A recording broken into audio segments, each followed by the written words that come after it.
ஏலே நான் பேசக்கூடாதுன்னு நினைக்கிறேன். ஐயோ பவுடர் வேறு தெரியுது. நான் வாயை திறந்து பேசினா பிரச்சனையில தான் போய் முடியுது. அதனால தான் நான் அமைதியாக இருக்கேன். கமெண்ட் பாக்ஸில் கேட்குறேன், நீ எந்த ஜாதி என்ன ஆளுகான்னு கொண்டு வந்தேன்னா நான் என்ன வரணும், உனக்கு என்னால வந்துச்சு, உனக்கு என்ன வந்துச்சுன்னு கேட்குறேன். இனிமேட்டு இந்த மாதிரி கமெண்ட் பண்ண மானக்கடை கேட்டுவிடுவேன். நான் காலையில் எந்திரிச்சதுல இருந்து எனக்கு டென்ஷன். இன்னைக்கு அப்புறம் எப்படி எனக்கு பொழப்பு விடியும்?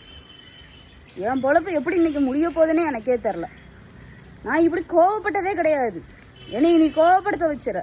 நான் மனுஷ ஜாதியில உனக்கு என்ன பிரச்சனை, உனக்கு என்னதான் பிரச்சனை என்று கமெண்ட் பண்ண போட்டுக்கிட்டே இருக்க. உனக்கு வெளுத்தி பிடிவா வெளுத்தி.